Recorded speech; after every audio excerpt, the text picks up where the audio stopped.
जय माताजी मित्रों, जो આપણે જીરું વાયેલું છે, બહુ મસ્ત જીરું છે। હજી સુધી તો બગાડ આવ્યો નહીં, પણ વાતાવરણ બહુ બગાડ્યું છે। તમે લાઈવ જોઈ શકો છો કેવું છે પાકમાં। જુઓ,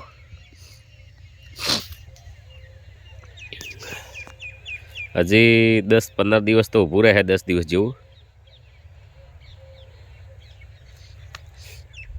કોમેન્ટ કરજો કેને કેને જીરું આવ્યું છે, કોણ કોણ વિડીયો જોવે છે, ચિયા ગોમથી જોવો છો ને પેલી મકા શેડેલો રહ્યું ને એમાં બાજરી વાવવાની છે। જીરું હજી સુધી તો બહુ સારું છે, મસ્ત।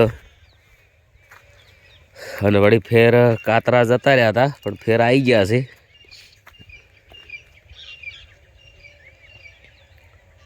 કોને કાતરા બાજરી બગાડે કે ના બગાડે? બાજરી કોણે કોણે ખાઈ જાય? બધા કોમેન્ટ કરો ફટાફટ, અને કેની કેની જીરું વાયું છે ફરજિયાત લખજો। જય માતાજી। વરસાદ ના થાય, કરા ના પડે એવી દુઆ કરીએ, અને કોઈનો બગાડ ના થાય। જય માતાજી, જય અખતમાં।